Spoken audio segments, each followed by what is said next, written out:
Pregnancy एक journey की तरह है जिसको हम लोग 9 महीनों में कवर करते हैं। तो हेलो फ्रेंड्स, मैं doctor Amit Ahuja medical research centre Kanpur से। आज हम लोग स्टार्ट करने जा रहे हैं जर्नी ऑफ प्रेगनेंसी सीरीज, जिसमें हम लोग कुछ ऐसे एस्पेक्ट्स को कवर करेंगे जिसमें आपके कुछ क्वेश्चंस का जवाब दिया जाएगा, कुछ प्रॉब्लम्स जो आप इनकाउंटर करते हैं प्रेगनेंसी में उसके सॉल्यूशंस बताए जाएंगे। तो इस सीरीज में हम लोग कवर करेंगे प्रेगनेंसी से रिलेटेड जो भी प्रॉब्लम्स आप लोग फेस करते हैं, आपके माइंड में जो भी डाउट्स होते हैं प्रेगनेंसी से रिलेटेड, इसमें हम लोग कवर करेंगे। तो एक बहुत कॉमन क्वेश्चन जो कि हमारे पेशेंट्स ओपीडी में पूछते हैं, मैडम क्या हम ट्रैवल कर सकते हैं प्रेगनेंसी में? तो आज हम लोग कवर करेंगे ट्रैवलिंग इन प्रेगनेंसी। किस समय पे ट्रैवल करना चाहिए, किस समय पे ट्रैवल नहीं करना चाहिए, किन कंडीशंस में आपको ट्रैवल नहीं करना है, किस व्हीकल से आपको ट्रैवल करना है और क्या प्रिकॉशंस लेने हैं ट्रैवलिंग के दौरान, क्या सेफ्टी टिप्स हैं और क्या अलार्मिंग साइंस हैं ट्रैवलिंग में जब आपको अपने डॉक्टर को इन्फॉर्म करना है। इस सीरीज में हम लोग कवर करेंगे। तो सबसे सेफ टाइम कौन सा होता है जब आपको ट्रैवल करना चाहिए प्रेगनेंसी में? सबसे सेफ टाइम है सेकेंड ट्राइमेस्टर, जो कि स्टार्ट होता है 14th वीक से लेकर 28 वीक्स तक। इसको हम लोग गोल्डन पीरियड ऑफ प्रेगनेंसी या हनीमून पीरियड ऑफ प्रेगनेंसी भी कहते हैं। क्यों? क्योंकि इस टाइम आपका नोजिया वॉमिटिंग वाली प्रॉब्लम खत्म हो जाती है, मिसकैरेज का रिस्क कम हो जाता है, प्री टर्म लेबर होने के चांसेस जो कि थर्ड ट्राइमेस्टर में होता है वो भी नहीं होता है। इसी ट्राइमेस्टर में कई प्रेग्नेंट लेडीज अपना बेबी मून सेलिब्रेट करती हैं। आजकल आपने सुना होगा बेबी मून सेलिब्रेशंस या बेबी शावर, सब इसी महीने में किया जाता है, इसी दौरान किया जाता है। तो पहली बात, अगर आपके पास चॉइस है तो आप सेकेंड ट्राइमेस्टर में ट्रैवल करें। सबसे पहले हम लोग बताएंगे किन केसेस में आपको ट्रैवल नहीं करना है। अगर आपका बीपी हाई है, प्रेगनेंसी इंड्यूस्ड हाइपरटेंशन या प्रीक्लैम्सिया है तो आपको ट्रैवल नहीं करना है। आपको अनकंट्रोल्ड डायबिटीज है तब भी आपको ट्रैवल नहीं करना है। पिछली प्रेगनेंसीज में आपको प्री टर्म डिलीवरी की हिस्ट्री रही है या प्रीमेच्योर रप्चर ऑफ मेम्ब्रेन्स हुए हैं टाइम से पहले, तब आपको ट्रैवल नहीं करना है। या फिर इसी प्रेगनेंसी में आपको ब्लीडिंग की हिस्ट्री रही है फर्स्ट ट्राइमेस्टर में या किसी भी टाइम पे, हो सकता है आपका प्लेसेंटा नीचे हो या फिर प्लेसेंटल सेपरेशन हो, तो आपको ट्रैवल बिल्कुल नहीं करना है। ऑफ एंड ऑन आपको हाई ग्रेड फीवर रहता है तब भी आपको ट्रैवल नहीं करना है। या फिर आपका डीवीटी की हिस्ट्री रही हो, जैसे कि इसका मतलब ये है कि आपका खून जो है वो गाढ़ा हो जाता है, जो पैर की नसें हैं वहाँ पे खून जम जाता है, तो ऐसी कंडीशंस में आपको ट्रैवल नहीं करना है। तो ये थी कंडीशंस जब आपको ट्रैवल नहीं करना है। अब कौन सा मेथड आपके लिए ट्रैवलिंग के लिए अच्छा है? एयर ट्रैवल, ट्रेन से ट्रैवलिंग, कार से ट्रैवलिंग या शिप से ट्रैवलिंग? तो ये चारों रूट रिकमेंडेड हैं, लेकिन कुछ सेफ्टी प्रिकॉशंस के साथ।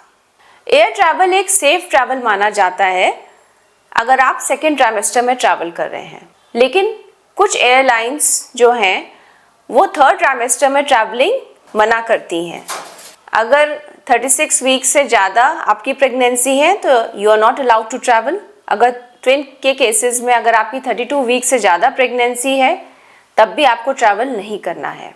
बाकी अगर आपकी हेल्दी प्रेगनेंसी है तब आप ट्रैवल कर सकते हैं। और एक बात और, अगर 28 वीक से ज़्यादा प्रेगनेंसी है तो आपको अपने डॉक्टर से सर्टिफिकेट लेना पड़ेगा ट्रैवलिंग से पहले कि आप सेफ हैं, आप हेल्दी हैं, आप ट्रैवल कर सकते हैं।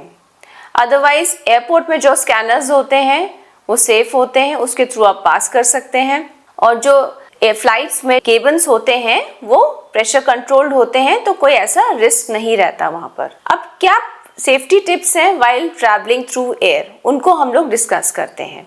सबसे पहले आपको जब आप पैकिंग कर रहे हैं तो अपनी जितनी भी प्रिस्क्रिप्शंस हैं, अपना जो भी आपके मेडिसिन्स हैं वो आपको कैरी करना है। अपनी जो क्लोथिंग आप रख रहे हैं वो लूज़ होनी चाहिए, कंफर्टेबल होनी चाहिए। जो आपका फुटवेयर है वो भी कंफर्टेबल होना चाहिए। और जहाँ भी आप जा रहे हैं वहाँ पर कोई ऐसा एपिडेमिक या एंडेमिक ना हो, जैसे जीका वायरस जैसा, और वहाँ पे क्या क्या वैक्सीनेशन रिक्वायर्ड है उसके बारे में आपको जानकारी होनी चाहिए। कोई भी ऐसी वैक्सीन आपको नहीं लेनी प्रेगनेंसी के दौरान जो कि कॉन्ट्राइंडिकेटेड हो, और वहाँ पे हेल्थ मेडिकल फैसिलिटीज़ कैसी हैं उसके बारे में भी जानकारी आपको होनी चाहिए। और आजकल एक बहुत ही इम्पॉर्टेंट बात है, आपके पास हेल्थ इंश्योरेंस होना चाहिए उस कंट्री में। तो ये सब बातें आपको करनी है बिफोर ट्रैवलिंग। और जब आप फ्लाइट पे बैठते हैं तो किन बातों का ध्यान रखना है आपको, तो अपनी जो आपको बुकिंग करानी है वो आपको टुवर्ड्स विंडो वाली सीट पे नहीं करानी है, टुवर्ड्स आइल जो सीट होती है वहाँ पर, जिससे आप फ्रीक्वेंटली उठ सकें, वॉशरूम यूज़ कर सकें और आप थोड़ा चल भी सकें। और बहुत लंबी जर्नी हमेशा अवॉइड करनी है। जर्नी जो होनी चाहिए 4 घंटे से ज़्यादा लंबी नहीं आपको करनी है। और इसके अलावा आपको समय से अपना पानी पीते रहना है, स्मॉल फ्रीक्वेंट मील्स लेते रहना है और कार्बोनेटेड ड्रिंक्स अवॉइड करने हैं। और ऐसे जैसे कि बीन्स हैं, राजमा है, इस टाइप की चीज़ें कंज्यूम नहीं करनी, क्योंकि उससे आपको गैस बनेगी, फिर आप अनकंफर्टेबल फील करोगे। और हर आधे घंटे पे आप कोशिश करिए कि आप थोड़ा सा उठिए, थोड़ा सा टहल लीजिए। अगर आप बैठे भी हैं तो आपको अपनी एंकल मूवमेंट ऐसे ऐसे करते रहना है या फिर अपने टोज को घुमाते रहना है, जिससे कि आपका खून जाम ना हो। प्रॉपर हाइड्रेशन और मूवमेंट ऑफ लोअर लिम्स बहुत ही ज़रूरी है।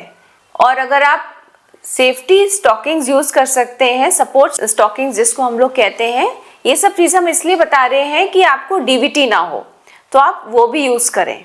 और जो हम लोग फ्लाइट में बैठ के अपनी बेल्ट्स लगाते हैं वो हमेशा यूज़ करें, लेकिन उसको हमेशा जो लोअर पार्ट होता है बेल्ट का, उसको आपको बेली के नीचे से पास करना है।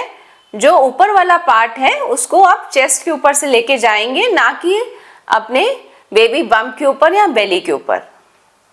तो ये थी कुछ safety tips while air travel.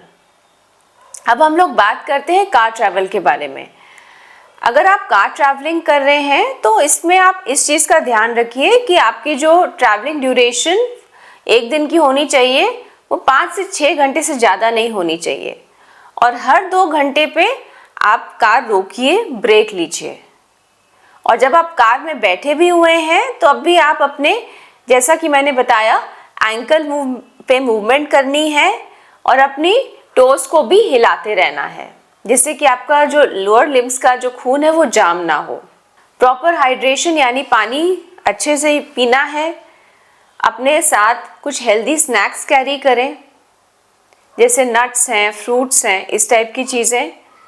Road side food या बहुत spicy food while road travelling avoid करें, इससे आपको मोशन सिकनेस भी हो सकती है, फूड पॉइजनिंग का भी डर है।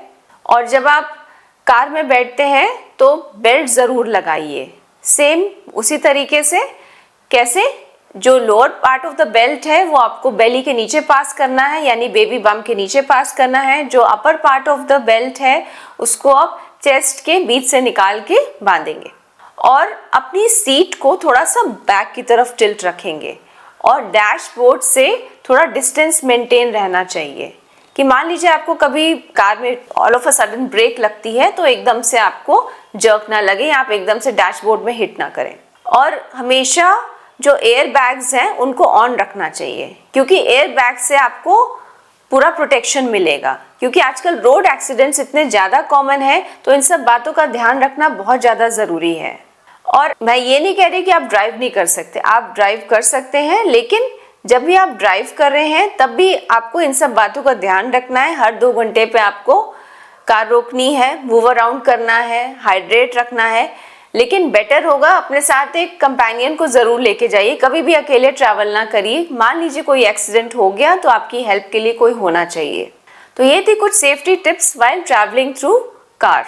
अब हम लोग आते हैं ट्रेन ट्रैवल पे। अगर लॉन्ग डिस्टेंस की बात करें तो ट्रेन ट्रैवलिंग सबसे सेफ है प्रेगनेंसी में, क्योंकि इसमें आप आराम से बैठ के बिल्कुल ऐसे ही लगता है जैसे आप रूम में बैठे हुए, ना इसमें कोई मोशन सिकनेस होती है, आप इजीली मूव अराउंड भी कर सकते हैं। और बस इसमें यह है कि आप इसमें आइल वाली सीट लें, ना कि विंडो सीट, जिससे कि आप इजीली उठ के चल सकें, वॉशरूम यूज़ कर सकें। और इसमें भी आपको अपनी प्रॉपर हाइड्रेशन का ध्यान रखना है, लोअर लिम्स की मूवमेंट करते रहना है। और अगर आप बहुत ही लंबी जर्नी पे जा रहे हैं तो सपोर्ट स्टॉकिंग्स का भी यूज़ करें। जिससे कि आपका लोअर लिम्स में खून जाम ना हो जाए, और अपने साथ हेल्दी स्नैक्स ज़रूर कैरी करें। अब हम लोग ट्रैवलिंग थ्रू वाटर यानी कि शिप या क्रूज़ के बारे में बात करते हैं। शिप या क्रूज़ की जो ट्रैवलिंग है ये बहुत लंबी नहीं होनी चाहिए। 2-3 घंटे की तो समझ में आता है, क्योंकि अगर आप ज़्यादा समय तक शिप में बैठेंगे तो आपको नॉइज़िया वॉमिटिंग होगा। अगर आपको वो नहीं है, लेकिन फिर भी जिस शिप में आप बैठे हैं, क्रूज़ में बैठे हैं, तो उसमें आपको वहाँ पे मेडिकल फैसिलिटी होनी चाहिए। मान लीजिए आपको कोई दिक्कत हो तो आपको अटेंड करने के लिए वहाँ पे मेडिकल अटेंडेंट्स होना बहुत ज़्यादा ज़रूरी है। अब कुछ रेड फ्लैग्स होते हैं, कब आपको बिल्कुल बताना है अपने मेडिकल अटेंडेंट्स को कि हमें दिक्कत हो रही है। आपको उसको सफ़र नहीं करना है साइलेंटली, आपको बताना है, आपको हेल्प लेनी है। क्या क्या है ये सिम्टम्स? सबसे पहले पेन होना।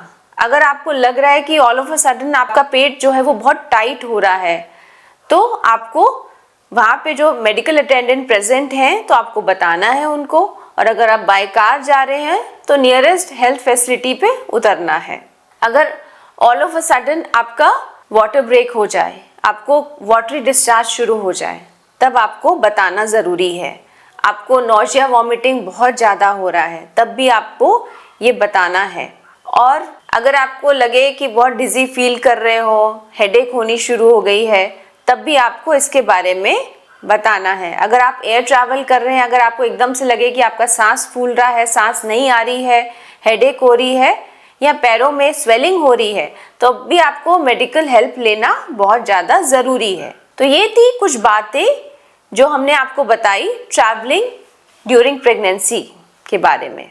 तो wishing you all a very happy and safe travel in pregnancy and also in future. अपना खूब ध्यान रखिए और अपनी प्रेगनेंसी को आप इंजॉय करिए। Thank you so much.